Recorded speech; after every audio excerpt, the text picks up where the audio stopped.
Ya sí me van a escuchar. 3, 6, 8, 10, 12, 14, 16, 17, 20, 23, 25, 28, 30. No llegan a 40. Oye, todos me están grabando, tú también me estás grabando. Cuidado que la venden, ¿ah? Es para uso personal. ¿Sí? Cuidado que aparecen en YouTube, que están y van a llevarse todas mis láminas a la competencia.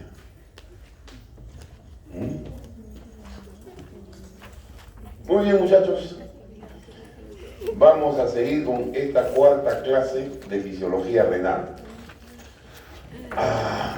Si ustedes ven, la primera clase era para ver cómo era la distribución del agua, de los compartimentos, ver la composición de cada uno de los compartimentos, ¿no? De los conceptos elementales que no puede dejar de conocer ningún estudiante de medicina, está que el 60% es agua, ¿no es cierto? Que se distribuye en 3 compartimentos, o en 2 fundamentalmente, el intracelular y el extracelular. El intra con 40% de agua, el extracelular con 20%, y que el extracelular tiene un componente que es el intersticial y el vascular, uno con 15 y el otro con el 5%. Vimos que habían sustancias que me permitían medir cada compartimento en la persona y hablábamos de la sub de Evans, como por ejemplo de la albúmina marcada, del agua tritada, en fin, todos los compartimentos podían ser medidos, que había una fórmula para medir los compartimentos. Y luego vimos la distribución de los aniones y de los cationes, y vimos que los aniones y los cationes eran igual en milequivalentes, porque ya ustedes tienen claro que el milequivalente es la capacidad de combinación. Entonces yo tengo 145 milequivalentes de cationes, quiere decir que tengo 145 milequivalentes de aniones. Y si tengo igual cantidad de aniones y de cationes, mi compartimento es isoeléctrico, ¿no es cierto? Y que la tendencia de mi organismo era mantener los compartimentos constantes. De tal forma que si se quedaba uno, se iba el sodio y se quedaba negativo, entonces eso tenía que compensarse. O se iba un negativo acompañando al sodio, o salía otro positivo en reemplazo del sodio. Ese es el mecanismo general del mantenimiento de los compartimentos. Muy alto está este volumen. ¿Dónde se baja? ¿Acá mismo? En el cuartito. Pero está cerrado, No, aquí no es. ¿Acá?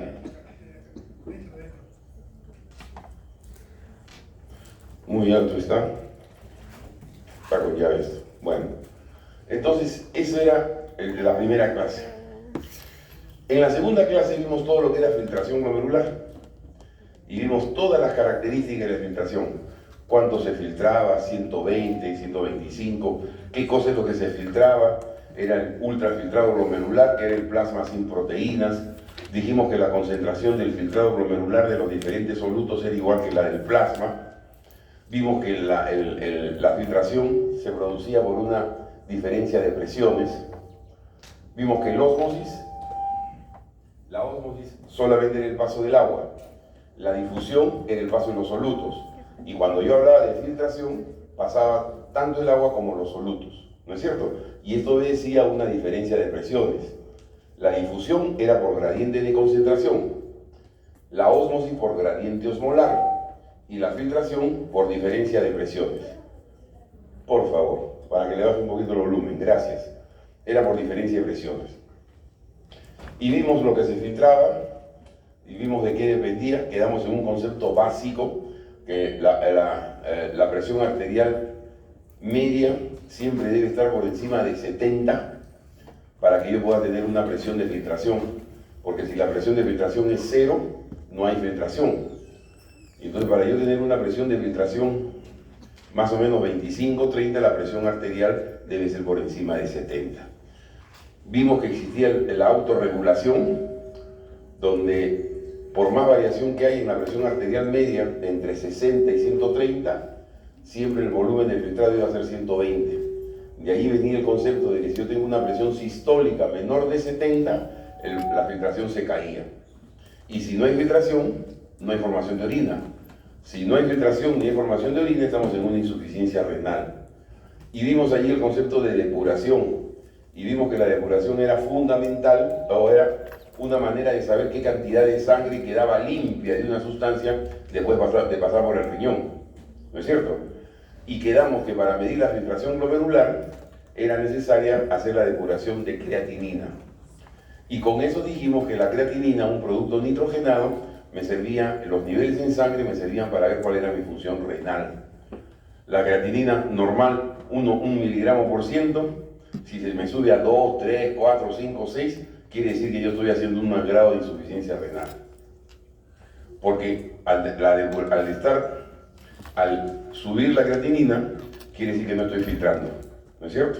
Y por esa razón es que sube en ese momento. Y la clase anterior lo que vimos fue reabsorción tubular. Y vimos todos los mecanismos de reabsorción tubular.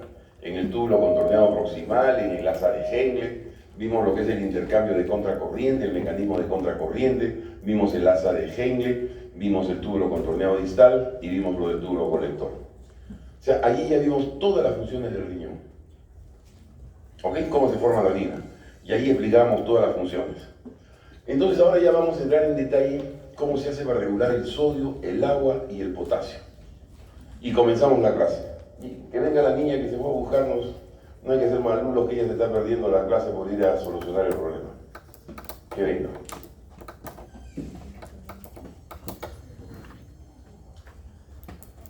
Estudien bastante, ¿eh?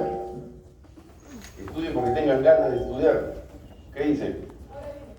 Ahora viene ya, hija. Te estaba esperando para comenzar. Listo, entonces comenzamos.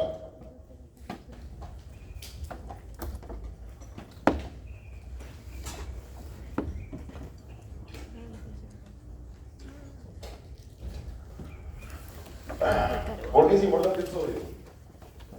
El sodio es importante porque es el principal catión extracelular. ¿No es cierto? De 280 miliequivalentes, más o menos, que hay de cationes en el extracelular, 140 corresponden al sodio. Es el catión más importante. ¿Y cuál es la importancia del sodio? Que el sodio es el principal determinante de la osmolaridad. ¿Ok? Donde va el sodio, aumenta la osmolaridad. Y si donde va el sodio aumenta la osmolaridad, ¿quién va a ir atrás del sodio? El agua, hasta compensarse. Por lo tanto, el sodio es el catión más importante, determina la osmolaridad y con ello determina el movimiento del agua. Miren, 3 cositas que salen de inmediato. Lo importante a decir aquí es que la regulación del sodio solamente se hace en el riñón. Porque cuando veamos lo del agua, ya tienen ustedes una idea de lo que pasa en el agua se regula en el riñón, pero también a través del mecanismo de la sed. Cuando a mí me falta agua, me da sed, y mi riñón orina poca agua. Cuando me sobra el agua, se me quita la sed y comienzo a orinar el exceso. Entonces el agua se regula en 2 sitios, pero la sal solamente se regula en el riñón. Ahora, bájale un poquito el volumen, mi querido Lorita. ¿Ah? Mucho volumen tienes. ¿Aló? ¿Aló? Hoy no tiene nada, te tengo al otro lado. No seas fundamentalista. Extremista, ¿eh? Lola, ¿cuándo has visto tú un decano en esta clase? Primera vez de Victoria.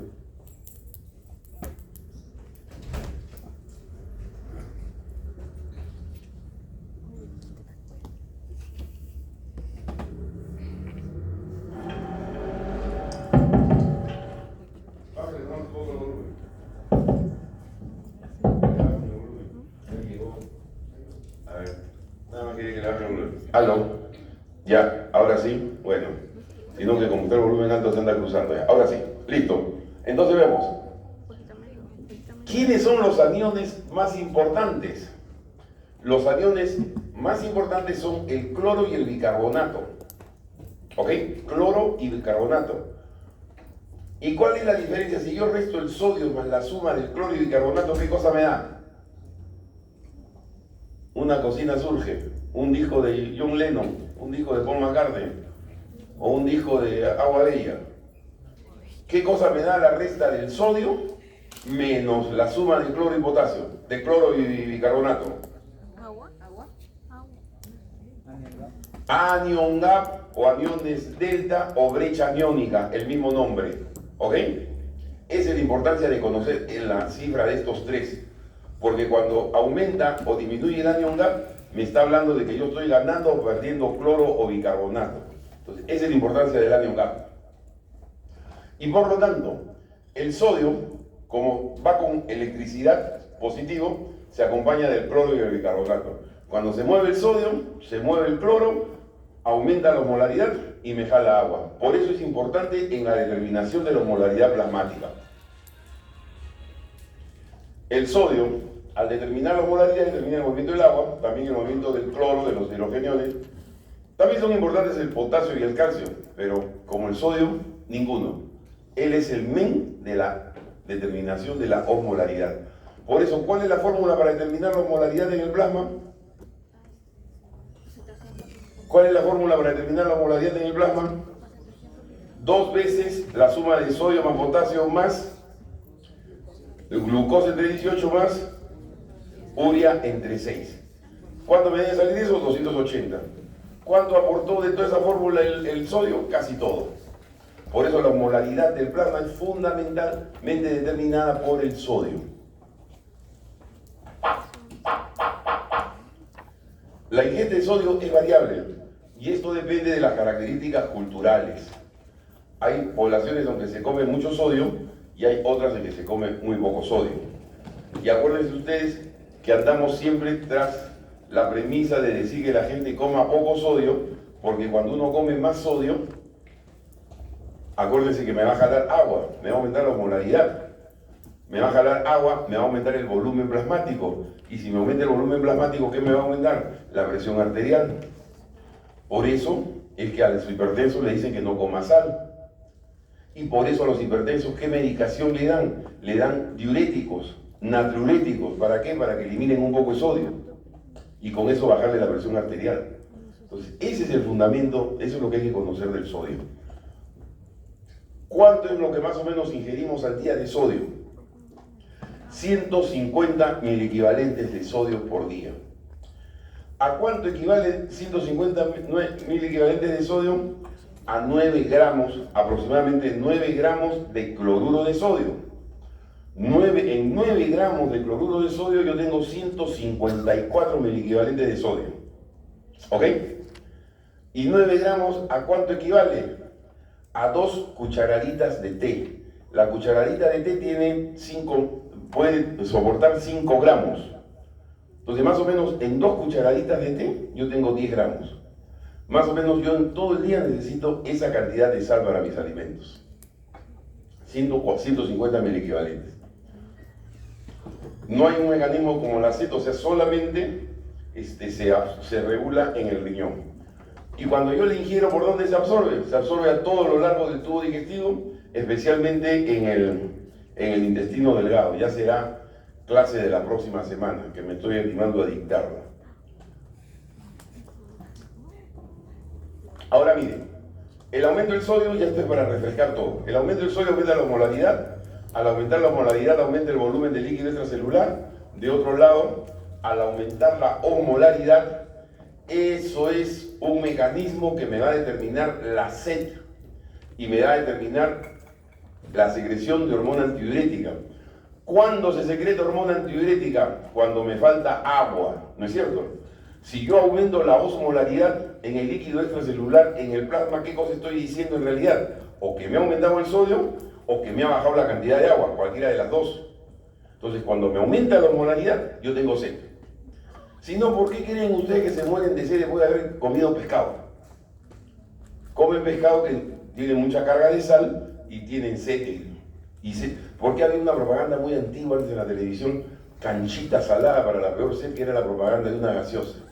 Canchita salada, porque cuando como sal aumenta la osmolaridad y eso hace que me dé sed. Tengo sed y además secreto hormona antidiurética para retener agua y me baje la osmolaridad. ¿Qué más? El aumento del volumen me va a determinar un aumento de la presión. Y acuérdense que cuando me baja la presión, aumenta el simpático. ¿No es cierto? Si me aumenta la presión, la actividad simpática disminuirá. Al revés, lógica pura. Y también disminuirá la renina-angiotensina. ¿Cuándo me sale la renina? Cuando me baja la presión. Por lo tanto, si yo tengo un aumento de la osmolaridad, aumento del volumen extracelular, entonces me aumenta la presión, la actividad simpática y la renina disminuye. Y este es un recuerdo. Recuerden ustedes que el 60% del sodio se resuelve en el túbulo contorneado proximal, que en la rama ascendente de Henle se secreta sodio. Claro, se secreta aquí sodio para que a medida que baje, se secreta, y la osmolaridad aquí es mucho más alta. ¿Cuánto es la osmolaridad aquí en la horquilla del asa Henle? ¿Cuánto es? ¿No escucho?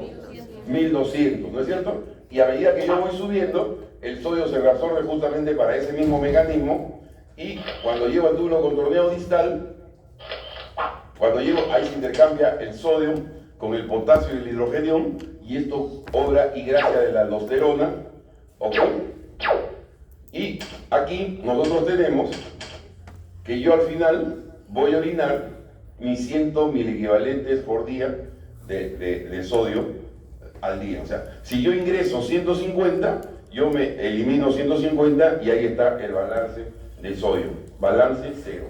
Le voy a quitar el volumen a esto.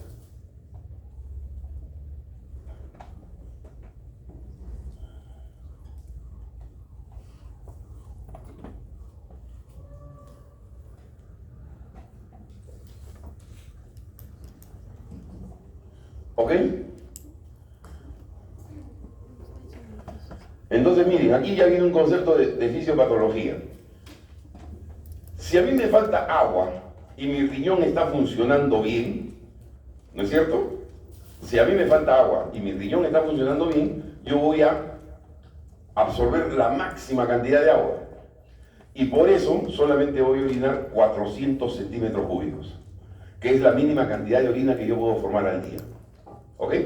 Orino 400 centímetros cúbicos. La pregunta es, en esos 400 centímetros cúbicos, ¿habrá mucho sodio o habrá poco sodio?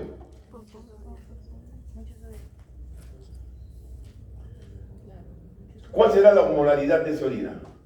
Si he orinado 400 porque me falta agua, ¿será 1005 o será 1032? ¿Cuál es la densidad de la orina concentrada? 1032, hiperosmolar. Y ahí va a haber una buena cantidad de sodio. Va a haber poquísima cantidad de sodio. Menos de 20 miliequivalentes por litro. Poquísimo. Ahora, supuestamente yo estaba así deshidratado, hipotenso, y entré en insuficiencia renal. Y también orino 400 centímetros cúbicos. ¿También tendrá 1032 de osmolaridad o no tendrá 1032 de osmolaridad? 105. ¿Qué dicen? Pensando con el pensamiento. 105. ¿Qué dicen? 1000. Si el riñón ya no me funciona, no está funcionando el riñón adecuadamente, está en insuficiencia, y orino 400, ¿cuál será la densidad de esa orina? 1010. 1010, será una orina isostenúrica, porque ese riñón no ha podido ni concentrar, ni ha podido diluir la orina, va a salir con la misma concentración del plasma, 1010. ¿Y cómo estará el sodio? Si está isostenúrica estará muy similar, o tendrá a ser más alto, a tratar de llegar a los 140 miliequivalentes por litro que hay en el plasma. Será alto. Entonces, vayan ustedes de ahora ya, ustedes son San Martín puro. Cuando estén en un hospital así ahora haciendo sus prácticas y le digan, este paciente no orina, ¿qué le van a decir ustedes al interno? ¿Que haga qué cosa? Mídele la densidad y pídele sodio en orina. ¿Cuál es su densidad? 1034. Compadre, le falta agua, todavía no está en insuficiencia. ¿Cuánto es la densidad? 1010. Ay, nomás no le metas más agua porque si no lo vas a encharcar. Así decimos en el hospital. Porque lo vas a llenar de agua y vas a hacer que su presión se vaya y haga insuficiencia cardíaca. Ya han visto insuficiencia cardíaca cuando aumenta el volumen. Entonces, esos son los conceptos de fisiología que sirven para la clínica. Entonces, ahí estamos. Y todo eso es acá. Conociendo nada más que fisiología. Nada más. Entonces, esto ya está dicho. El balance de sodio está de más decirlo. ¿Dónde pierdo sodio? Ajá, y esto es importante. Normalmente yo ingiero 150 miliequivalentes y yo normalmente voy a eliminar 150 en total. Pero orino muy poco por otras vías. Miren, en las heces apenas tengo 5 miliequivalentes al día. Lo que sudo, apenas 5 miliequivalentes. Todo el resto va por orina, 100 a 150 miliequivalentes. Por lo tanto, ¿por dónde es que yo puedo, de qué forma yo puedo llegar a la hiponatremia? ¿De qué forma puedo llegar yo a decir que tengo poco sodio en la sangre? Porque ingiero poco, que no suele ser causa, o que pierdo mucho. Y entonces aquí se dan cuenta, cuando yo tengo diarrea, ¿qué es lo que voy a perder? Los líquidos intestinales. ¿En qué son ricos los líquidos intestinales? En sodio.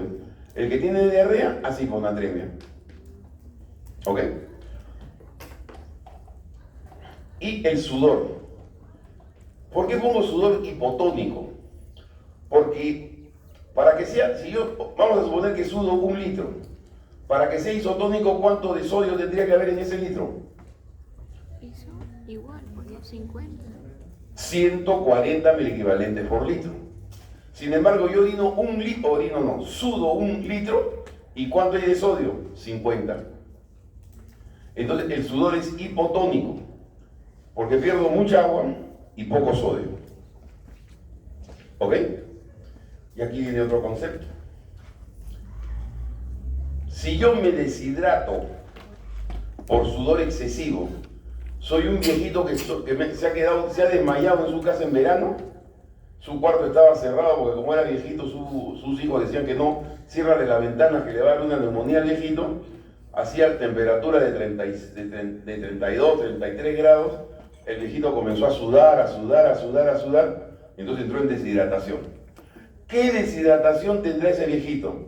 ¿Acompañada de hipernatremia o de hiponatremia? Hiponatremia.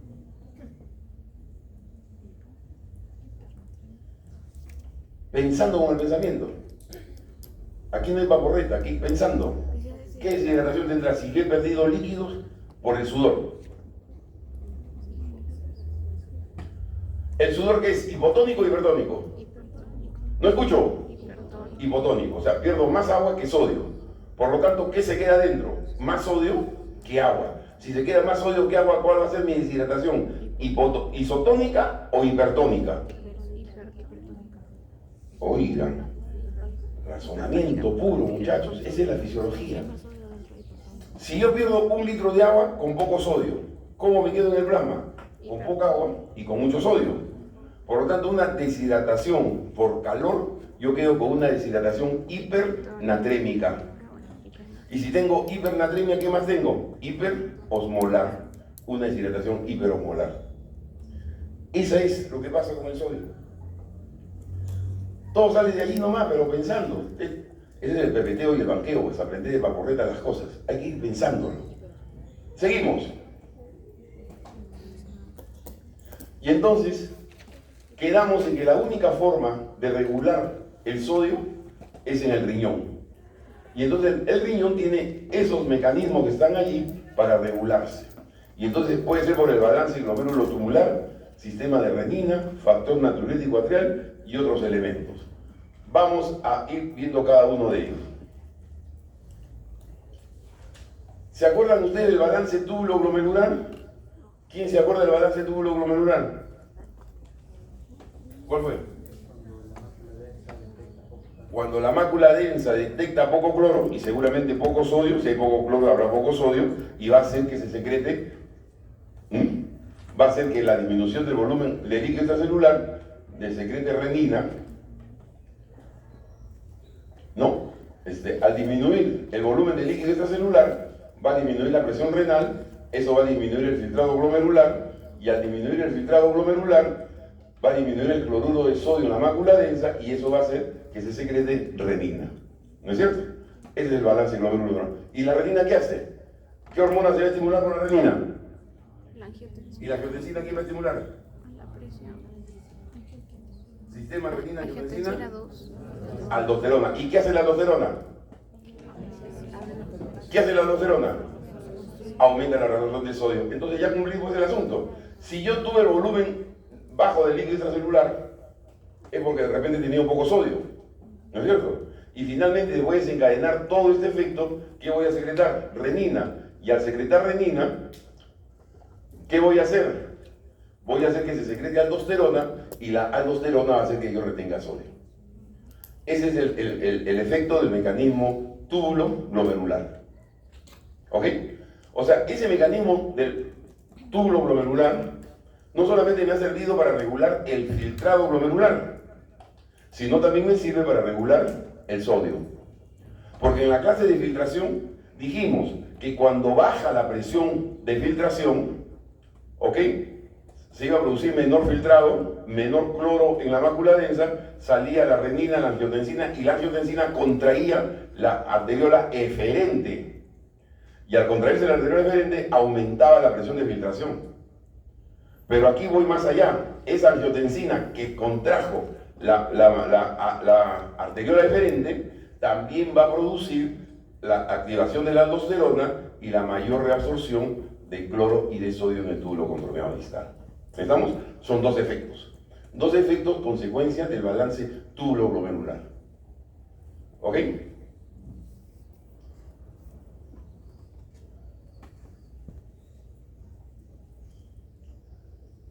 Otra vez lo mismo. Ajá.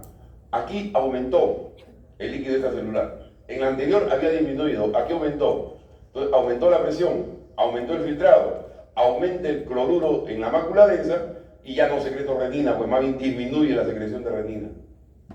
Al disminuir la secreción de renina hay menos angiotensina, hay menos aldosterona, hay menos reabsorción de sodio en el túbulo contorneado distal. ¿No es cierto? Hay menos reabsorción de sodio en el túbulo contorneado distal. ¿Para qué quiero reabsorber más si me está sobrando? Tengo un aumento del volumen extracelular. Todo al revés, de ida y de vuelta.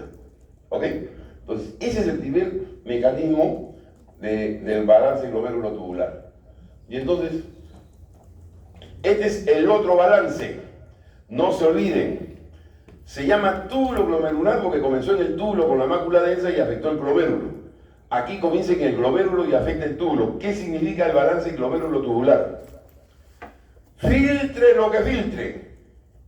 Filtro 50, 60, 80, 100 o 200. Yo siempre voy a reabsorber en el túbulo contorneado proximal el 60%. ¿Ok? Ese es el balance glomérulo tubular. Y por eso ahí en blanquita está al costado. Se filtra el volumen que se filtre, siempre se va a reabsorber el 60-65% en el túbulo contorneado proximal. ¿Ok?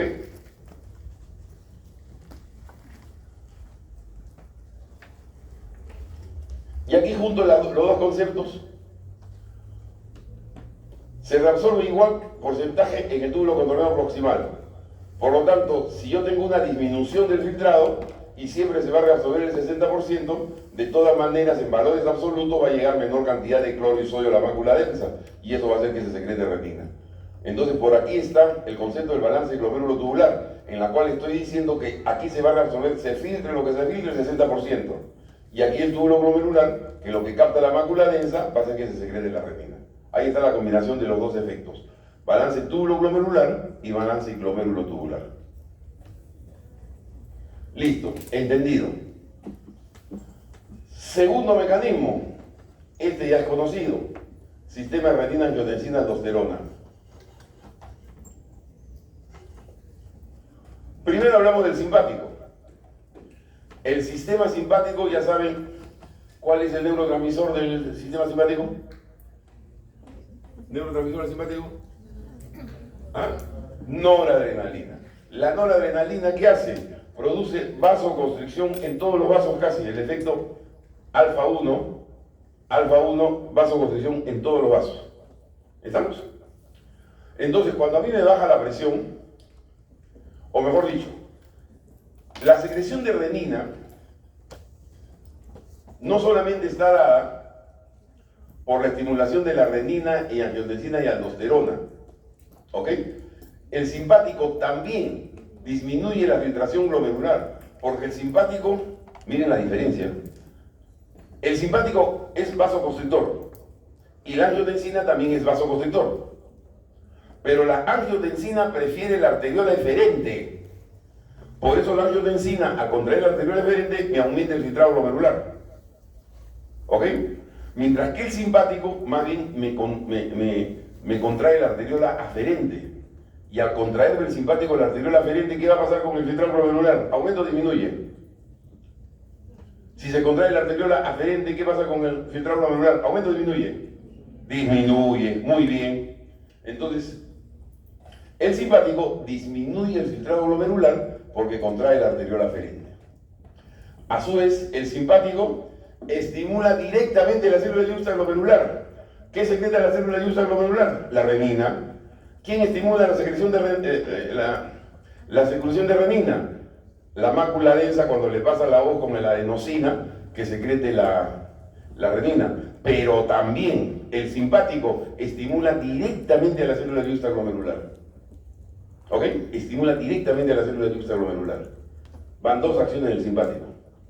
Y tres, por sí mismo, al actuar sobre la célula del túbulo controlado proximal, estimula la reabsorción de sodio.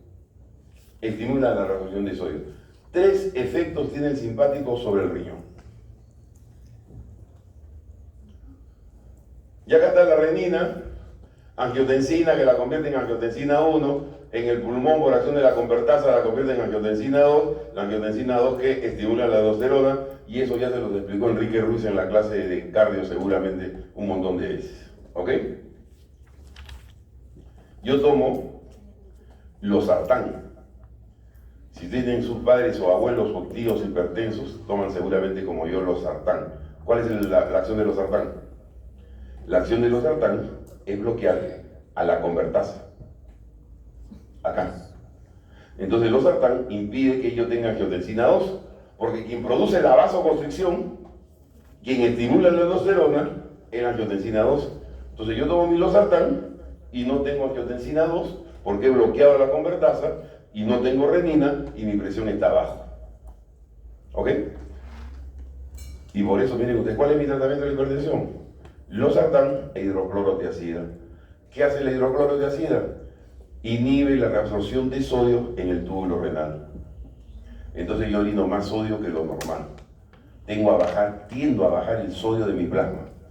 Entonces no tengo renina y encima absorbo menos sodio. Mi presión está bajita, pulenta, en 120,80. ¿Ok? Nada más que esto es fisiología y esto es medicina, muchachos. No es paporreta, pensamiento nomás. Vamos. Si disminuye el volumen de líquido extracelular, disminuye la presión. Si disminuye la presión, disminuye el cloro y el sodio en la mácula densa. A su vez, si disminuye la presión, se activa el simpático. Y los dos, la disminución de la presión, la disminución del cloro y el sodio en la mácula densa, la disminución y la activación del simpático, todas ellas estimulan a las células yuxtaglomerulares para que ellas secreten renina. ¿Ok? Miren la doble acción del simpático. Estimula las células yuxtaglomerulares y estimula también, va directamente sobre el mecanismo de la mácula densa. Bueno. Y acá viene la del estribo. La angiotensina 2 inhibe a la célula yuxtaglomerular. El aumento de sodio y la disminución del potasio, o sea, al revés, también me inhiben la célula yuxtaglomerular. A ver, vamos pensando con el pensamiento. La célula yuxtaglomerular, ¿para qué sirve? Para secretar renina. Y finalmente la renina, ¿qué va a hacer? Que yo reabsorba más sodio después de haber estimulado la aldosterona. ¿No es cierto? Si yo tengo mucho sodio en la sangre, ¿me conviene secretar renina? ¿Sí o no?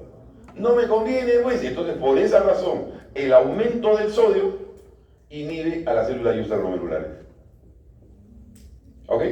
Y la angiotensina y la hormona antidiurética también inhiben a las células yuxtaglomerulares. ¿Cuándo sale la hormona antidiurética? Cuando me sobra agua. Y si me sobra agua, ¿ustedes creen que me convenga secretar más renina? Si yo secreto más renina, voy a secretar más sodio y voy a jalar más agua. A mí ya no me conviene tener más agua. Entonces la hormona antidiurética, ¿qué hace? Inhibe la secreción de renina, inhibiendo las células yuxtaglomerulares. Nada más, así de facilito. Así que aquí no hay paporreta que voy a ir a aprender para contestar la pregunta, no, pensando nomás. Piensen ustedes que todo sale solo. Seguimos. La angiotensina, la aldosterona, retiene sodio, aumenta el volumen extracelular, esto ya está entendido. La angiotensina acá produce dos efectos. Miren este efecto de aquí. La angiotensina estimula la secreción de hormona antidiurética y estimula la sed. Y por lo tanto, cuando sale la angiotensina 2, por efecto de la aldosterona yo retengo sodio. Y por efecto de estimular a la hormona antidiurética y de estimular la sed, yo voy a aumentar mi volumen de líquido extracelular. La angiotensina me va a producir vasoconstricción. La vasoconstricción me va a producir aumento de la resistencia periférica. Y cuando me aumenta la resistencia periférica, ¿qué voy a tener yo? Aumento de la presión arterial. Todo esto, ¿cuándo ha ocurrido? Cuando me baja la presión arterial, cuando me baja el volumen de líquido extracelular, cuando me baja la cantidad de sodio. Porque van de la mano, ¿no es cierto? Si me baja el sodio, me baja el volumen de líquido extracelular y me baja la presión. Cuando me bajó el sodio, me bajó el volumen de líquido extracelular y me bajó la presión, ¿qué va a salir? Renina, angiotensina y va a salir la angiotensina 2. La angiotensina 2 estimula la aldosterona, retengo sodio, aumento el volumen extracelular y aumento la presión arterial. Pero de otro lado, la angiotensina me aumenta la hormona antidiurética y me aumenta la sed. Cuando aumenta la hormona antidiurética, voy a retener más agua. Antidiurética, por eso se llama antidiurética. Voy a orinar menos porque voy a retener más agua. Y me aumenta la sed, yo voy a tomar agua. Y todo eso me aumenta el volumen de líquido extracelular. Pero a su vez la angiotensina es vasoconstrictor sistémico. Y eso me va a aumentar la resistencia periférica y por esos dos caminos estoy aumentando mi presión arterial. ¿Ok? Todo está concatenado. Así que aquí lo único que tienen que aprender son los principios, después lo piensan y nada más. Entonces, aquí están las acciones de la angiotensina. Estimula la secreción de aldosterona, está listo. Vasoconstricción de la arteria eferente, ya fue mencionada para que aumente el filtrado glomerular. Un efecto directo sobre las células del túbulo para estimular la reabsorción del sodio en los túbulos. La aldosterona ya saben que es el efecto solamente en el túbulo contorneado distal. Y ese efecto es para disminuir la presión hidrostática en el capilar peritural. Ay, ¿qué me quiere explicar el profesor? Aquí se rayó. Recuerden que del arteriol eferente sale el capilar que va a ir a acompañar a los túbulos y ahí están los vasos rectos, ¿no es cierto? Si yo tengo una contracción del arteriol eferente, pasa menos cantidad de sangre hacia los capilares. Si pasa menos cantidad de sangre hacia los capilares, ¿qué está pasando? Está disminuyendo la presión hidrostática capilar. Y al disminuir la presión hidrostática capilar, yo voy a favorecer la reabsorción de sodio en los túbulos. ¿Ok? Entonces, todo ese es el mecanismo dependiente de la angiotensina en el control del sodio.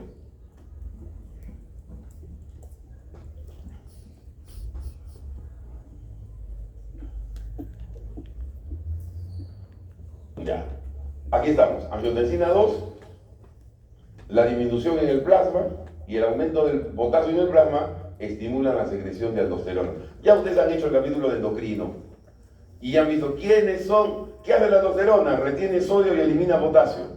Pues bien, ¿quién va a estimular la secreción de aldosterona? Cuando me falta sodio y cuando me sobra potasio. ¿No es cierto? Si la aldosterona retiene sodio, entonces cuando me falta sodio, yo tengo que retener sodio. Esto será un estímulo para la aldosterona. Al revés, si me sobra sodio, inhibo la secreción de aldosterona. Y con el potasio al revés. ¿Qué hace la aldosterona con el potasio? Hace que se elimine. ¿No es cierto? Reabsorción sodio-potasio.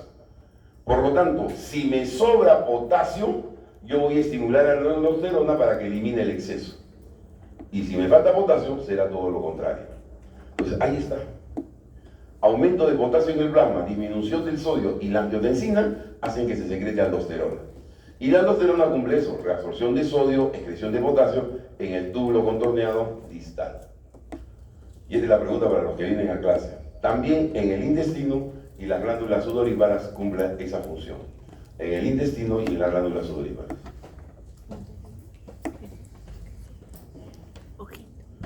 Y entonces aquí viene ya el detalle. Aquí viene ya la cosa para los que saben, para los que son buenos, para mis alumnos que saben y que se van a recordar. Eso me lo enseñó Iván. Miren ustedes. El concepto general, ¿cuál es? Que en el túbulo contorneado distal se intercambia sodio versus hidrógeno o potasio que van al revés. ¿No es cierto? El sodio que reabsorbo y en su lugar elimino potasio o hidrogenión. Ese es el efecto final, porque ese efecto final es consecuencia de dos procesos independientes que se realizan en dos células independientes. ¿Cuáles son esas células? Esta célula que se llama la célula principal, y la célula principal es la que intercambia el sodio con el potasio.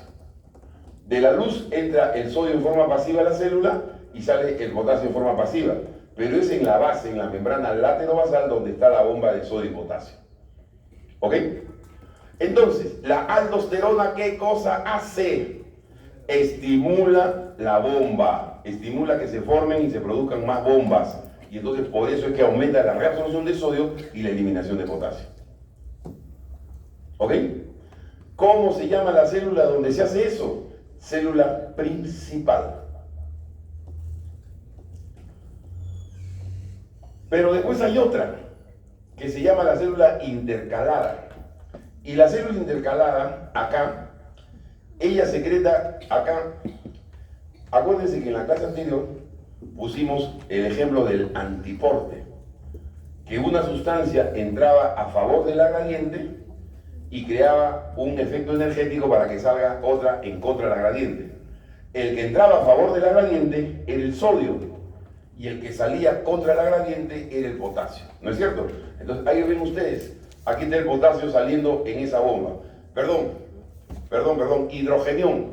El hidrogenión está saliendo en esa bomba. ¿Ok? Entonces el hidrogenión sale del túbulo por transporte activo de dos formas. Una bomba solita para él como hijo único, bomba de hidrogeniones. Y la otra en antiporte, otra bomba que es antiporte, no es bomba, en antiporte con el sodio. Entre el sodio sale el hidrogenión. Y eso es en otra célula que se llama célula intercalada. La suma de estos dos efectos es que me hace decir esto: se reabsorbe sodio y se elimina potasio o hidrogenión. El potasio por la célula principal, el hidrogenión por la célula intercalada. ¿Ok?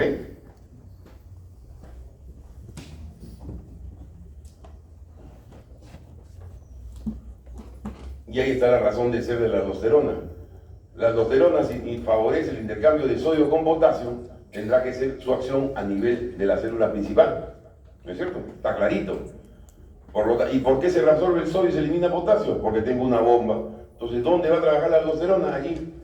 Actúa a través de la síntesis proteica, favoreciendo la producción de bombas de sodio, potasio, despeasa y para la permeabilidad de la membrana celular para el agua.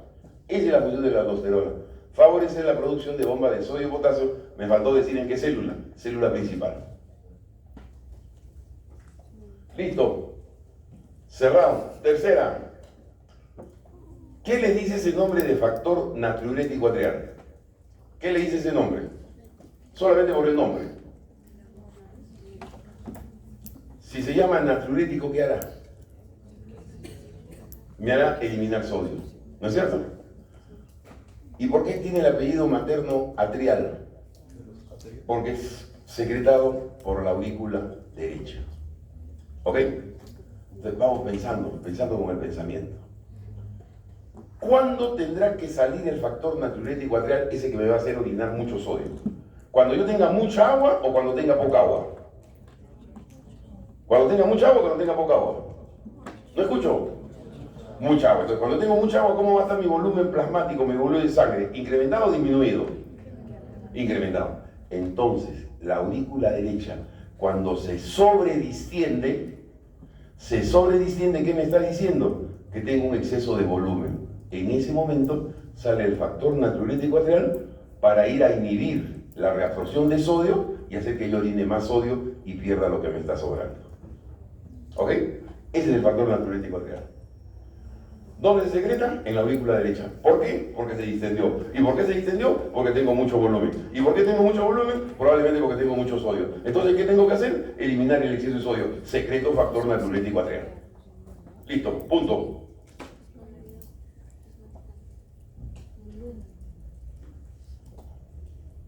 El aumento del volumen sanguíneo me produce la distensión de la aurícula derecha. Eso hace que se secrete el factor natriurético atrial. Y el factor natriurético atrial va a tener tres funciones. inhibe la secreción de renina. Lógico, como me está sobrando el sodio, yo ya no quiero renina. Inhibe el transporte de sodio en el túbulo contorneal distal y colector. Reabsorbe menos sodio. Pero ¿qué hace? Este es algo que hemos tratado muy poco. Relaja las células mesangiales. En la clase de filtración dijimos que las células mesangiales era el soporte del capilar. ¿Ok? Que cuando se contraía, disminuía la longitud del capilar. Y cuando se relajaba, aumentaba la longitud del capilar. ¿No es cierto? Y entonces, la longitud del capilar va a tener mucho que ver con la cantidad que filtro. ¿No es cierto? Si la longitud es mínima, voy a filtrar menos.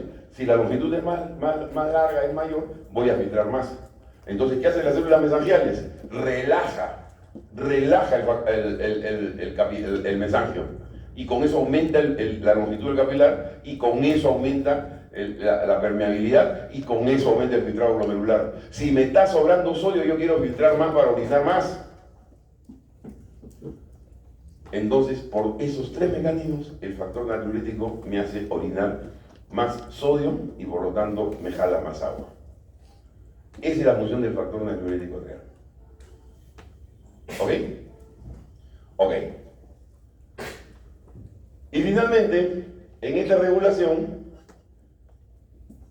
bueno, aquí lo mismo, ya se van a cansar de esto, ya, listo, sigo. Me olvidaba decir, no he puesto nada en relación a esto de acá. La aldosterona, químicamente, ¿qué cosa es? ¿Cuál es el núcleo químico de la aldosterona? Núcleo químico de la aldosterona. Eso. Ciclopentanofenantreno. ¿Ok? Todas las hormonas que tienen el ciclopentanofenantreno son los esteroides. ¿No es cierto? Y ahí está el cortisol, está la aldosterona y están las hormonas sexuales. Estrógenos, progesterona y también los andrógenos. Todos ellos son esteroides porque todos ellos tienen el núcleo ciclopentanofenantreno.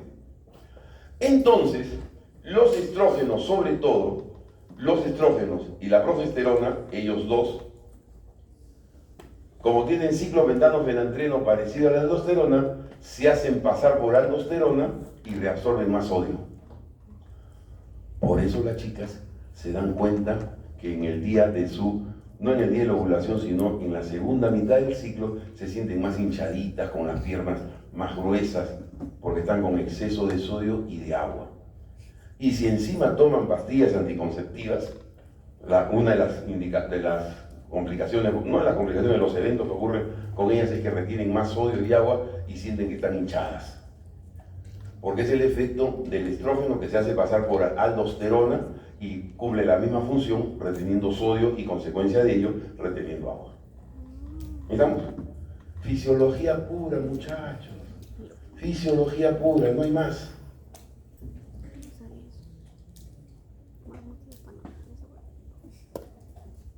Listo.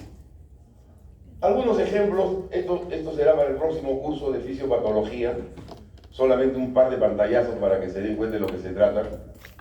Yo tengo hipernatremia cuando me sobra el sodio, tengo demasiado sodio en el plasma. ¿Cuáles serán las causas? Pérdida de agua. Si pierdo agua y no pierdo sodio, o pierdo más agua que sodio, como el viejito que se quedó dormido en su cuarto en el verano, ¿ok? Va a ser una hipernatremia. ¿No es cierto? Porque ha perdido agua. ¿Cuál es la otra causa? Que yo haya ingerido mucho sodio. ¿Cuándo ocurre esto? Sobre todo en aquellas personas que están inconscientes y que le comienzan a pasar sodio por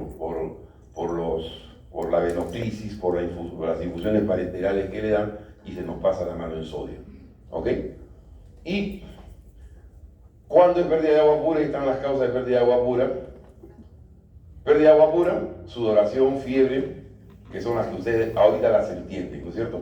Si yo sudo o tengo fiebre y con fiebre pierdo vapor de agua, estoy perdiendo vapor de agua y se me está quedando el sodio. Entonces estoy haciendo una deshidratación con hipernatremia. ¿No es cierto? ¿Y cuál es la otra? Aumento del sodio corporal por alimentación. O un viejito comatoso que no tiene sed. Como está en coma, no tiene sed. Entonces le sube el sodio y debe tener sed para aumentar el agua y bajar el sodio. No puede hacerlo. y entonces tiene una hipernatremia. Ya, no sigo acá. Hiponatremia, nada más que un pantallazo para que vean ustedes que todas las enfermedades, muchachos, por eso yo insisto en este curso de fisiología, insisto, este es el mejor curso que debe haber en la facultad, porque sabiendo fisiología yo entiendo toda la clínica en una. Cuando me enseñan en clínica hipernatremia, ¿se acuerdan ustedes de todo así porque le falta agua, le sube sodio por esto y por el otro? Pensando. Odio que hayan pasado fisiología de paporreta, odio. Hiponatremia. Tengo poco sodio y mucha agua, me cambia la osmolaridad. ¿Y qué causa hiponatremia para que tenga? Exceso de agua, menor aporte de sodio o mayores pérdidas de sodio. ¿Cuáles son las mayores pérdidas de sodio? Que tenga diarrea. ¿No es cierto? Y entonces ahí es donde se van a presentar estas cosas. Muy bien. Recién acabo el sodio. ¿Qué es? Exactamente 1 hora nos hemos vaciado en todo el sodio. Ahora vamos por el agua. Vamos ahora a ver la regulación del agua.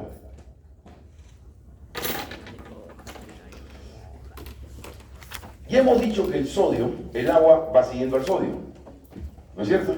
Entonces, eso lo tengo claro, que la regulación del sodio, o sea, el movimiento del sodio, del agua en el organismo, va a depender mucho del movimiento del sodio. Pero el organismo en algún momento se va a dar cuenta si me falta o si me sobra agua. Y cuando me falta o si me sobra agua, yo voy a tener 2 mecanismos reguladores. 2. La sed y la hormona antidiurética. ¿Ok? Cuando me falta agua tengo sed y me sale la hormona antidiurética. Y cuando me sobra agua no tengo sed y la hormona antidiurética no pasa nada, no se secreta y comienzo a orinar más. Pero para que el organismo, y los dos, acuérdense que los 2 núcleos, el de la sed y el de la secreción de hormona antidiurética, también el hipotálamo. Para que mi hipotálamo se entere que me sobra o que me falta agua, yo voy a tener unos informantes, unos soplones. ¿Quiénes son los informantes y los soplones? Son estos. El osmoreceptor, que va a medir la osmolaridad.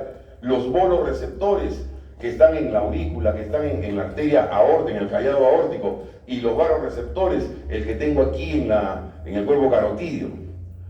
Todos ellos van a informar al hipotálamo cuál es el estado de la osmolaridad, de la volemia y de la presión. Si la osmolaridad está alta, ¿qué le van a decir? Falta agua. Si la presión está alta, ¿qué le van a decir? Sobra agua. Si el volumen está bajo, le van a decir falta agua. Entonces, ellos son los soplones para que la hormona antidiurética y la sed se desencadenen cuando me faltan o se inhiban cuando me sobre el agua. ¿Ok? Ahí está la clave. Como lo del agua, ya saben, este movimiento, ya esta lámina la deben tener en su cabeza, no se pueden olvidar nunca. 60% de la reabsorción de agua en el túbulo contorneado proximal, que es isoosmótico. La reabsorción acá entraba sodio, acuérdense. Entraba sodio para que a medida que yo bajara, se hiciera más hiperosmolar. Con el mismo pensamiento, aquí sale agua para que a medida que baje, se haga más hiperosmolar. Por lo tanto, la rama descendente de Henle, a medida que baja, se hace más hiperosmolar porque entra sodio y sale agua. ¿No es cierto? Si entra sodio, aumenta la osmolaridad. Y si sale agua, aumenta mucho más la osmolaridad. Por eso es que yo me puedo llevar la osmolaridad de 300, 280, 300 hasta 1200 aquí en la punta. Y en la rama ascendente de Henle, ya saben, esta es la clave de todo ese mecanismo de contracorriente, que en la rama ascendente del asa de Henle no se reabsorbe agua, solamente se reabsorbe sodio. Esa es la clave del mecanismo de contracorriente. ¿Ok? Y en el túbulo contorneado distal, el líquido es hipotónico, lógico. Si aquí se reabsorbió sodio y no se reabsorbió agua, entonces todo lo que se va con poco sodio. Por lo tanto, se va con baja osmolaridad. El túbulo colector distal es hipoosmolar, lo dijimos en la clase pasada. Y cuando baja por el túbulo colector, ¿no es cierto? Llega hasta 50 la osmolaridad. Cuando baja por el túbulo colector, dependiendo de la hormona antidiurética, aquí va a ser la reabsorción facultativa de agua, ¿no es cierto? Si me sobra agua, ese poro o ese transporte no ocurre. Y si me falta agua, se abre ese camino y se reabsorbe agua. Y eso depende de quién, de la hormona antidiurética. ¿Ok? Y por eso mi orina puede tener 50 miliomoles por litro o puede tener 1200 miliomoles por litro. Suponiendo que la orina de acá llegó aquí a 1200 como llega acá, y a medida que yo subo, está con una molaridad de 100 a 50 miliomoles, cuando se vaya por acá, se va a ir con esa osmolaridad. ¿Ok? Y si es que me falta agua, todo, se van a abrir los poros, la hormona antidiurética va a hacer que pase todo el agua, y entonces se va a igualar toda la orina que viene por aquí con la orina de por acá, y entonces allí mi osmolaridad llega a 1200. ¿No es cierto? O sea, la osmolaridad de la orina, ¿de quién va a depender? De la reabsorción en el túbulo colector. ¿Ok? ¿Y de quién dependerá la reabsorción en el túbulo colector? De la hormona antidiurética. ¿Y de qué dependerá? De mi estado de necesidad o de sobra de agua. Y eso depende del mecanismo de contracorriente. Explico, porque varios se han quedado así mirando, que se han quedado en bola. Explico. Aquí se reabsorbió sodio y no se reabsorbió agua. Por lo tanto, el líquido que se va de aquí es recontra hipomolar, 100 e incluso puede llegar a 50. Si se cierra el camino en el colector por aquí, no se reabsorbe agua, esa orina se va de 50 a 100 y orino y termina en la taza de urinario con 50 o 100 milimoles por litro. Pero si me faltase agua, la hormona antidiurética va a salir y se va a abrir el camino para la reabsorción de agua acá. Y va a pasar agua, ¿hasta qué? Hasta que se equilibre. ¿Con quién se va a equilibrar esa orina? Con la máxima osmolaridad. ¿Cuál es la máxima osmolaridad? La que está aquí, que es 1200. Ese es el mecanismo de control del agua. Por eso, a mí me basta saber cuál es la densidad del agua para saber en qué estado está ese paciente. Si tiene una densidad de 1035, que equivale a 1200 milimoles por litro, quiere decir que a ese señor le recontra falta agua. Y si me sale con una densidad de 50, 60, milimoles por litro, que en densidad sería 1005, quiere decir que a ese le está sobrando el agua porque está orinando harta agua. ¿Dónde se ha determinado eso? En el túbulo colector como consecuencia del mecanismo de intercambio de contracorriente. Así de facilito. ¿Ok? Entonces, ¿de qué se trata de la hormona antidiurética? ¿Quiénes aumentan la secreción de hormona antidiurética? Con el pensamiento, pues con el pensamiento. ¿Quiénes aumentan la secreción de hormona antidiurética? ¿Cuándo? Cuando me falta agua. ¿Y cómo se manifiesta mi falta de agua? Porque tengo bajo volumen sanguíneo. Y si tengo bajo volumen sanguíneo, ¿qué más puedo tener? Baja presión arterial. Cuando me falta sodio, cuando me falta agua, cuando tengo un menor volumen o cuando tengo presión arterial, entonces me va a producir el aumento de la hormona antidiurética. Volumen sanguíneo disminuido, osmolaridad aumentada, presión arterial disminuida. Y esto ya lo hemos dicho, la angiotensina 2 también estimula la hormona antidiurética, ya estaba dicho. ¿No es cierto? Pero hoy miren, el dolor me aumenta la secreción de hormona antidiurética. El tabaco me estimula la secreción de hormona antidiurética. ¿Quiénes me disminuyen? Todo lo contrario, el aumento del volumen sanguíneo, la osmolaridad disminuida, el aumento de la presión arterial, la angiotensina, al disminuir la angiotensina disminuye la hormona antidiurética y el alcohol. ¿Qué pasa los fines de semana cuando te tomas 20 cervezas? Ya, pues cuando tomo 20 cervezas voy a orinar un montón porque me está sobrando agua, ¿no? Y ahí no ven ustedes en la fiesta que a cada rato van al baño, se devoran media hora y orina y orina. Las chicas hacen cola y van al baño así, apúrate, dicen. Les sobra agua. Pero si tomo trago corto también, no aumento el volumen, pero también voy a orinar más. ¿Ok? Porque el alcohol inhibe la secreción de hormona antidiurética. ¿Ok? Si inhibo la secreción de hormona antidiurética, el agua no se reabsorbe y por lo tanto orino mucho más. O sea, cuando tomo cerveza son dos mecanismos para que me aumente el volumen de orina. Por el aumento del volumen y por la inhibición de la hormona antidiurética a efecto directo del etanol. ¿Ok? Y hay este mecanismo de la hormona antidiurética que ya lo vimos en la clase anterior. La hormona antidiurética va a estimular al receptor B, el receptor B va a estimular a la adenilciclasa y la adenilciclasa va a formar las vesículas de agua que van a transportarse de una manera transcelular. Acuérdense que la hormona antidiurética está producida en el supraóptico del hipotálamo, es un nonapéptido, 9 aminoácidos, y el efecto es corto. En 5 a 10 minutos ya no hay hormona antidiurética. O sea, yo no secreto hormona antidiurética para todo el día, yo secreto hormona antidiurética para los 10 minutos siguientes. ¿Ok? Ya, estas son enfermedades, ya, listo. Muy bien, esto es entonces ya para fijar algunos conceptos. Miren estos dos conceptos. A menor volumen, mayor osmolaridad. ¿No es cierto? Si orino 400 centímetros cúbicos, la osmolaridad va a ser bien alta, ¿no? Y si orino 3 litros, la osmolaridad va a ser bien baja, 50 a 100 milimoles por litro. Entonces, la osmolaridad va inversamente proporcional a volumen. A mayor osmolaridad, menos volumen. A mayor osmolaridad, no, a menor osmolaridad, perdón, mayor volumen. O sea, volumen aumenta acá, mayor volumen. La osmolaridad acá es baja. Baja osmolaridad, mayor volumen, acá. Aquí, poco volumen, alta osmolaridad. Pero cuando la orina sale pareja, ¿no? Allí voy a tener yo una orina que va a tener una osmolaridad constante. ¿Eso cómo se llama? Se llama isostenuria. ¿Qué cosa me dice la isostenuria? Miren el concepto de isostenuria. Insuficiencia renal. La isostenuria es la osmolaridad no cambia, siempre va a ser la misma. ¿Y por qué nunca va a cambiar la osmolaridad? Porque yo no estoy concentrando ni diluyendo orina. Por lo tanto, la orina que yo voy a eliminar siempre va a tener la misma osmolaridad, 300 milimoles por litro. La misma osmolaridad que el plasma. Por eso decimos que es una orina isostenúrica. Si yo tengo una orina isostenúrica en las 24 horas del día y todos los días de la semana, entonces yo puedo decir, este señor está camino a la insuficiencia renal. ¿Ok? Podría orinar 500, pero con 1010.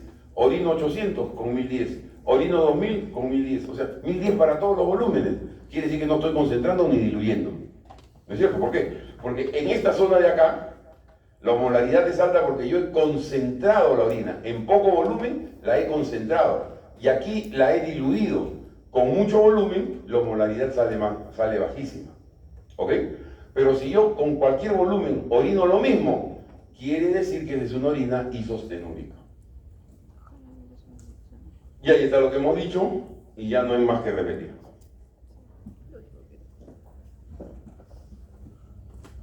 Las orinas mayores de 1010 son orinas hiperstenúricas, y las orinas menores de 1010 son orinas hipostenúricas. Facilito hasta ahí, ¿no es cierto? Y ahora vamos a ver este concepto que se llama de depuración de agua o cleanings de agua. Aquí, yo no sé, yo ahora venía pensando, decía, si me alcanza el tiempo lo dicto, no lo dicto, y después me venía la idea, ¿cuál es la importancia que tenga yo que enseñarle a los alumnos este concepto? Esa es la pregunta que me hacía. Entonces decía, siempre hay que dar más, para que quedando menos sepan bastante. Así que vamos a dar más. Entonces comenzamos. ¿Cuál es el concepto que habíamos dado de depuración? De plasma. No de sangre, de plasma. Sí. Cantidad de plasma que salía libre de una sustancia. ¿No es cierto? Esa era la depuración. Cantidad de plasma que salía libre de una sustancia. Entonces, ¿qué cosa viene a ser el cleanings de agua? También le llaman depuración de agua libre.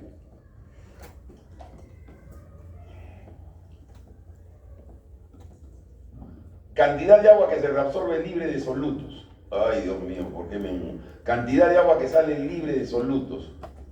Ay, ¿por qué me complico la vida? ¿Qué más dice? Cantidad de agua que falta si es orina hiperosmolar o que sobra si es isosmolar para hacer isosmolar. Ese es el concepto clave. Por ejemplo, estoy orinando 400 y tengo 1200 osmoles. ¿Ok? ¿Cuánto de agua tengo que agregarle a esos 400 de orina para que su osmolaridad de 1200 me llegue a 300? ¿Ok? ¿Estamos? Eso se llama el cleanings de agua. Al revés, si he orinado 2 litros y tengo una densidad tengo una osmolaridad de 100 miliosmoles, la pregunta sería, ¿cuánto de agua tengo que quitarle para que de 1005 de osmolaridad llegue a 1010? O para que, lo hago al revés, de 300 miliosmoles por litro llegue, no tampoco, de 100 miliosmoles por litro, está bien diluida la orina, quiero llevarla a 300, ¿cuánto tengo que quitar de agua? ¿Estamos? Ese es el concepto de agua libre. O sea, la cantidad de agua que le falta o que le sobra a una orina para ser isosmolar. ¿Estamos? Cantidad de agua que le sobra o que le falta a la orina para ser isosmolar. Entonces, si yo lo grafico, con el gráfico va a ser bien fácil. Esa es la cantidad de solutos que he orinado y con esa orina, esa es la orina isosmolar. ¿Ok? Pero aquí salió una orina diluida y me faltó, se fue de agua. Entonces, ¿cuánto de agua le tengo que quitar? Y aquí es una orina hiperomolar. Esa orina hiperomolar le falta agua para ser isosmolar. Entonces, ahí le agrego eso. Al agregarle eso, esa cantidad de agua yo la haría isomolar. Este es el clearance de agua de esta orina. Y si yo le tengo que quitar, y si aquí, en este ejemplo, tengo que quitarle esa cantidad de agua, entonces esa cantidad de agua que le quito para que sea isomolar se llama clearance positivo de agua. ¿Ok? O sea, ¿cuál es el clearance de agua? La cantidad de agua que le sobra o que le falta a una orina para ser isoosmolar. Si le falta, le llamo clearance negativo. Si le sobra, le llamo clearance positivo. ¿Ok? ¿Clarito el concepto? Oye, esto se refleja en fórmulas. No, así ahí ya no me meto. Solamente se la explico ya. Ahí está la fórmula de cómo se determina y listo. ¿Cuál será? Y esta pregunta para todos ustedes que son inteligentes, moscas y que están pensando. ¿Cuál será el clearance de agua de una orina isomótica? Cero. ¿Cuál será el clearance de agua de una orina isomótica? Cero. ¿Ah? Cero. Cero, pues, porque ni le sobra ni le falta, es cero el clearance de agua. ¿Ok? De una orina isomótica es cero. ¿Ok? Ya saben que el mínimo volumen urinario que tenemos en 24 horas es 400 centímetros cúbicos. Y esto es consecuencia de que yo, en solutos que voy a orinar, todos los solutos, sodio, potasio, calcio, urea, creatinina, fosfatos, todos los solutos equivalen a 500 miliosmoles por día. Si hago mi fórmula sencilla es, si 500 miliosmoles, ¿cuánto de orina tendrán que ser? Si 1200 miliosmoles, yo puedo concentrar a 1000. Hago mi regla de 3 y me sale que eso es 400 centímetros cúbicos. O sea, yo tengo que limitar, o sea, la pregunta es así. ¿Por qué tengo que orinar 400 centímetros cúbicos? Porque con ello puedo hacer la máxima osmolaridad para eliminar los solutos, los 500 miliosmoles de solutos que tengo que eliminar al día. Ok, por eso es que tengo que orinar 400 centímetros cúbicos.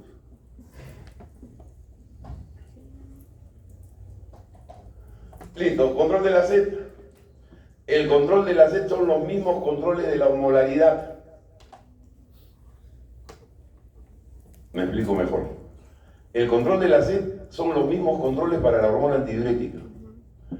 ¿Cuándo es que yo aumento la sed?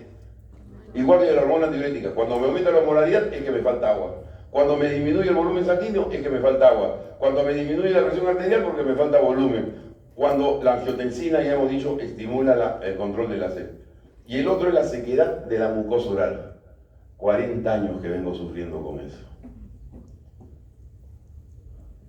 Me han malogrado televisores, radios, todo. Porque mi linda esposa duerme con la boca abierta. Y se le seca la mucosa oral. Y entonces anda llevando en las noches un vaso, a veces toma todo, o sea, ya con el toma todo ya no bota el agua. Antes llevaba el vaso de agua y lo ponía en la mesa de noche. Se despertaba así solo y cuando tomaba agua, ¡plum!, botaba el vaso y era una inundación y yo me molestaba. Y ella se va, en una pelea, ¿para qué traes agua? Tengo sed, pues me dice, tengo sed. ¿Y por qué no tomas agua antes de acostarte? Y es que ella no sabía que la mucosa oral, el solo hecho de tener la mucosa oral seca, estimula la sed.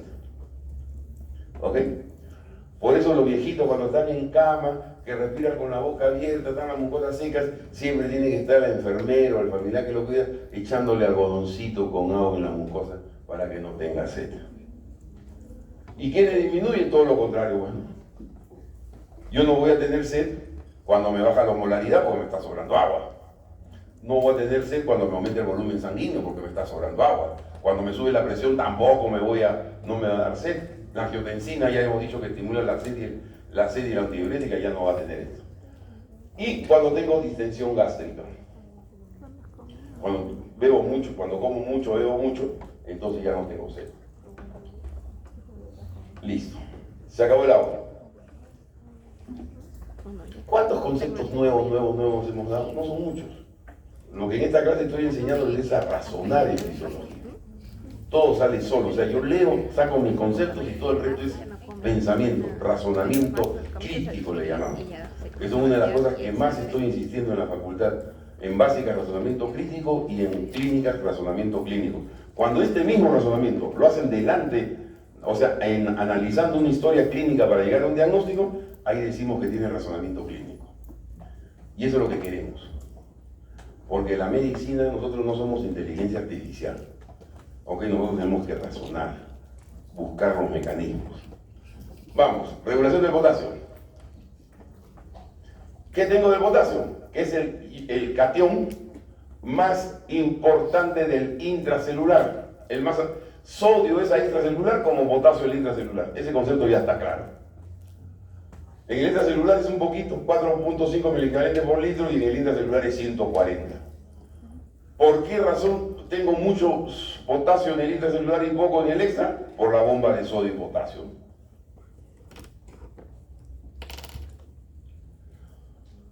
De las funciones del potasio, hay una que conserva el volumen celular, lógico, y el pensamiento será lo mismo. Si el potasio es el catión más importante del intracelular, por lo tanto el potasio va a determinar la osmolaridad del intracelular. ¿No es cierto? Está clarito. Segundo, las funciones enzimáticas ya han llevado bioquímica y ven que muchas de las funciones enzimáticas necesitan el aporte del potasio. Pero esta de aquí es la que siempre nos debe preocupar, que determina el potencial de membrana. El potencial en reposo de la célula está determinado por el potasio. Por lo tanto, cuando cambia la relación del potasio entre el intra y el extracelular, la célula se hace más excitable o menos excitable. ¿Estamos? Por lo tanto, cuando me sobra o me falta potasio, las células se pueden superexcitar y al menor estímulo se contraen o le falta. Le he dicho yo que yo tomo losartán y tomo diurético. ¿Ok? ¿Qué pasará con mi potasio? ¿Estará alto o estará bajo? Si contrae. ¿Cuál es el determinado?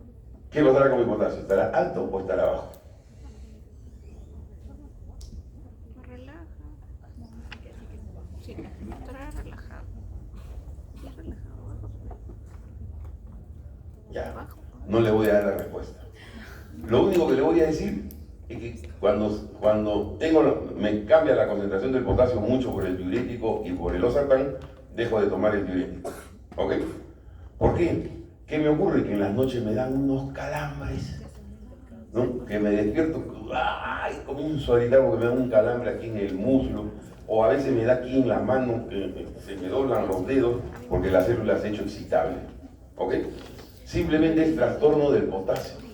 Y entonces al día siguiente, mi señora esposa, que me quiere tanto, inmediatamente me compra 2 manos de plátano para que me coma 2 manos de plátanos en una mañana, porque el plátano tiene mucho potasio. En la tarde me hace un jugo de tomate para que el tomate me dé más potasio, y entonces ya me quitan los calambres, y después de 2 o 3 días comienzo a tomar otra vez mi diurético. ¿Estamos? Es porque excitabilidad de membrana, porque el potasio es el más importante en la determinación del potencial de reposo de la membrana celular. Y entonces la regulación, ahí está. Yo ingiero más o menos 80 miliequivalentes al día, que entra al extracelular, y por la bomba se mete todo al intracelular.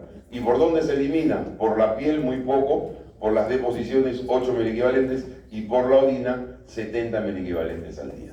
O sea, al igual que el sodio, el único que lo regula es el riñón. El único que lo regula es el riñón. No lo regula nadie más.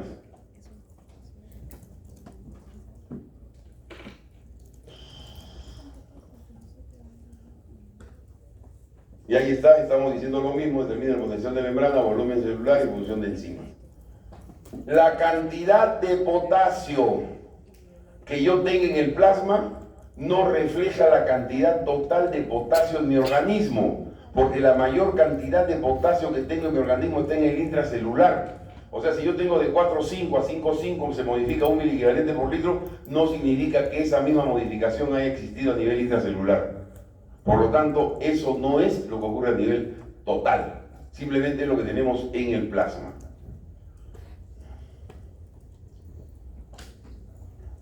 Acá lo mismo, pero aquí tenemos un asunto que tenemos que ver. ¿Qué lo voy a ver acá? Aquí estamos.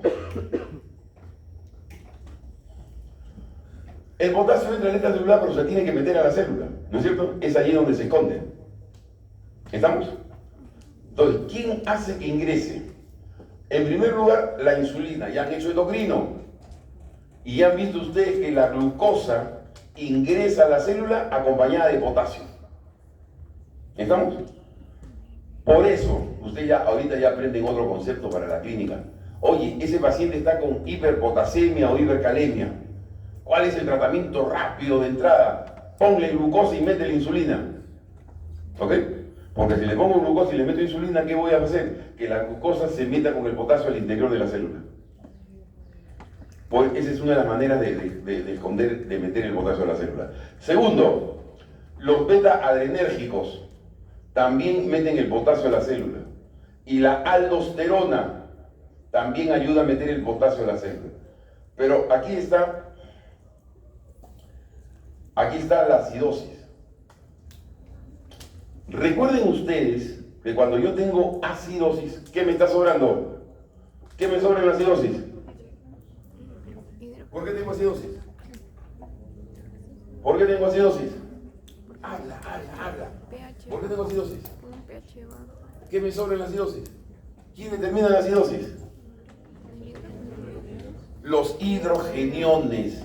Si me están sobrando los hidrogeniones, para que yo llegue al pH normal, o sea, para salir de la acidosis, ¿qué tengo que hacer? Desaparecer los hidrogeniones.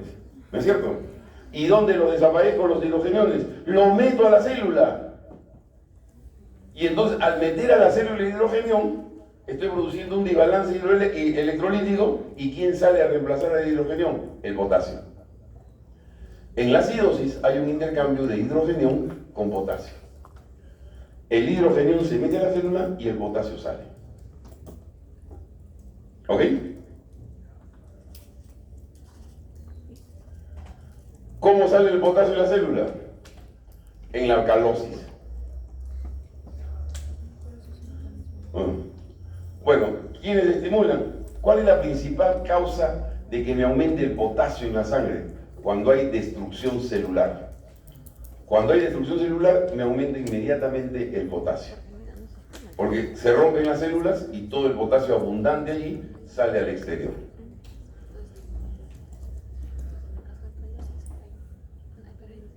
Un ejemplo, aquí está el intercambio ácido-base de potasio con hidrogenión. Va a depender de la acidosis o la alcalosis. La insulina y los beta-adrenérgicos me meten el potasio a la célula, y la hiperosmolaridad, el ejercicio y la destrucción celular hacen que salga potasio de la célula. ¿Ok? ¿Cómo se regula en el riñón? Ya está dicho, ahí está. Esto ya lo conocemos, y aquí en el riñón ya saben que eso ocurre en el túbulo contorneado distal. ¿En qué célula, cómo se llama la célula que regula el potasio? La célula principal. ¿Ok? Que es efecto de la aldosterona. No hay más.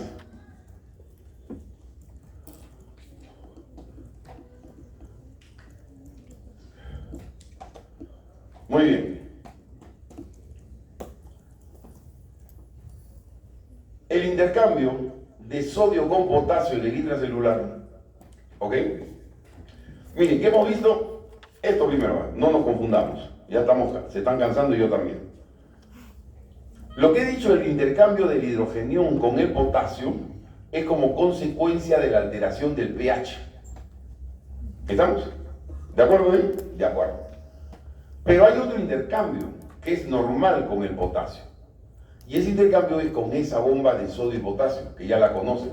Pero aquí ya ponemos cifras. Por cada 3 sodios se meten 2 potasios.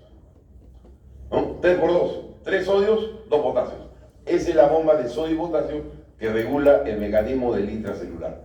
¿Quién estimula el ingreso? Ya hemos dicho la insulina, la aldosterona, la alcalosis y la epinefrina. ¿Estamos? Cuando yo estoy en alcalosis, me faltan hidrogeniones. Por lo tanto, ¿de dónde saco los hidrogeniones? Del interior de la célula. Sale el hidrogenión y en su lugar entra el potasio. ¿Cómo se llama esta lámina? Ingreso de potasio. En alcalosis ingresa el potasio a la célula. ¿Estamos? ¿Y cuál es la salida? ¿Cómo sale la célula? ¿El potasio cómo sale? Por transporte pasivo a través del canal de potasio. ¿Ok? ¿Quién hace que salga potasio? La acidosis. Porque si yo tengo acidosis me sobran hidrogeniones acá afuera. Entonces el hidrogenión se mete y en su lugar ¿quién sale? El potasio. ¿Cómo se llama la lámina? Salida de potasio. La hiperosmolaridad plasmática y el ejercicio contribuyen también a la salida de potasio. Para que tengan una idea de para qué sirve esto, el próximo ciclo de fisiopatología, si tengo la suerte de darles la clase, entonces vamos a entrar esto en detalle, uno a uno, los mecanismos exactos. Pero si saben fisiología, lo hacen en un ratito. ¿Ok? ¿Qué dice aquí? Causa de hipocalemia, si ingiero poco voy a tener hipocalemia. Redistribución, que se mete el potasio al intracelular en la alcalosis, cuando tengo insulina, cuando tengo mucha actividad adrenérgica o un crecimiento tumoral. O que me aumenten las pérdidas. Tengo vómitos, diarreas y... Acá viene otro concepto. Todavía no han llevado digestivo, recién viene el digestivo. Lleven este concepto para toda la vida. Cuando yo tengo diarrea, yo lo que pierdo es preferentemente sodio. Pero cuando tengo vómitos, lo que pierdo preferentemente es potasio. ¿Ok? Cuando en la próxima clase, en digestivo, hagan jugo gástrico, ahí van a ver ustedes la importancia del potasio en el jugo gástrico. ¿Ok? Cuando vomito pierdo más potasio y cuando tengo diarrea pierdo más sodio. ¿Estamos? Vómitos, diarrea. Renales, ya. Acá está. Renales, carga tubular de sodio. Cuando tengo mucho sodio, y ustedes van a explicar el mecanismo, ejemplos diuréticos, yo voy a tener hipocalemia. Ya le di la respuesta a la pregunta. ¿Por qué tengo excitabilidad de mis membranas celulares? Tengo excitabilidad de membranas celulares y me da calambre porque tengo hipocalemia. ¿Y por qué tengo hipocalemia? Porque tengo un exceso de carga tubular de sodio. Hoy se las explico de una vez. No, se las dejo para que ustedes averigüen. Consecuencias. Hiperpolarización de la membrana cuando hay más potasio en el intracelular. Hiperpolarización de la membrana. Se hace más negativa y el umbral de excitación aumenta, o sea, no le estimula a nadie. ¿Ok? Y entonces tengo las parálisis neuromuscular, debilidad muscular, fatiga, etc. Cuando tengo más potasio en el intracelular que en el extracelular. Y bueno, va a tener repercusiones en el electrocardiograma. Y cuando tengo hipercalemia, por estas causas, hemólisis, destrucción celular, etc., o redistribución, acidosis, ya, esto es, y esto. La acidosis causa hipercalemia, este es el concepto que se lleva. La acidosis causa hipercalemia. Y la alcalosis, y la hipercalemia causa acidosis, o sea, al revés. Las dos cosas van juntas. Si tengo hipercalemia también se quiere esconder y sale el potasio y sale el hidrogenión al extracelular. ¿Ok? Miren, porque entre ellos se intercambian. ¿Ok? Simplemente ese es el concepto que voy a tener, se intercambian. Si tengo acidosis me sobran hidrogeniones, se mete y sale potasio. Entonces en acidosis tengo hipercalemia. No, lo que tienes ahora es hipercalemia. Tengo que esconder al potasio. Meto al potasio y sale el hidrogenión y tengo acidosis. ¿Ok? ¿Sí o no? En alcalosis será al revés. ¿Y es hiponatremia? Consecuencia de hipercalemia es la acidosis.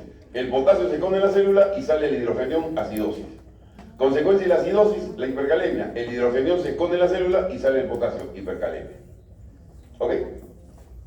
Facilito. Ya. ¿Cuáles van a ser los síntomas de la hipercalemia y la hipocalemia? Sobre todo a nivel de las arritmias cardíacas. Será motivo del curso de fisiopatología. Ajá. Este concepto sí se lo dejo desde ahora. Este concepto es básico para toda la vida. Para toda la vida. Este es para toda la vida. Esta es una ecuación, aquí me faltó poner el igual. Aquí me faltó poner el igual. Por lo tanto, lo que está en rojo es el numerador y lo que está en el denominador, lo que está en amarillo. La resultante es irritabilidad de membrana. Entonces miren ustedes, si me aumenta el potasio, voy a tener más irritabilidad de membrana. Si me aumenta el magnesio, lo mismo. Si me aumenta el hidrogenión, lo mismo. Pero si me aumenta el sodio, me baja la irritabilidad. Si me aumenta el calcio, me baja la irritabilidad. Si me aumentan los oxidrilos, me baja la irritabilidad. ¿Un paciente con acidosis se operará un paciente que tenga acidosis? No. ¿Por qué no se opera un paciente con acidosis? Porque tiene irritabilidad de membrana y por lo tanto le puede sobrevenir una arritmia cardíaca en cualquier momento y se muere de una arritmia. ¿Ok? Porque el aumento de hidrogeniones me aumenta la irritabilidad. El aumento del potasio me aumenta la irritabilidad. ¿Quién es el que contrarresta el aumento de la irritabilidad? El calcio. Hoy está con una irritabilidad a consecuencia de la acidosis, ponle calcio. ¿Ok? El calcio disminuye la irritabilidad de membrana. Ese concepto debe venir desde el curso de biología, pero ahora recién lo entiende. Ya. Listo. Yo pensaba hacer esto de aquí, pero Enrique, buena gente, me ha dicho, Iván, si quieres dicta un día más. Entonces, el día 31 me ha dicho que voy a hacer la clase. ¿Ah? ¿31 sí? El 31, el día de la canción criolla, vamos a hacer equilibrio ácido básico para revisar todo lo que es equilibrio ácido básico. O lo hacemos de una vez y ya no vemos el 31.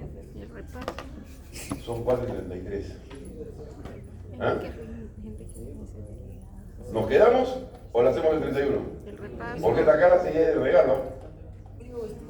¿Ah? ¿31? ¿Qué dicen? A ver, levanten la mano lo que quieren que sea ahorita. Listo, bajen. Lo que quieren que sea el 31. No, no el 31. 31 no vemos. Listo. Chao, muchachos.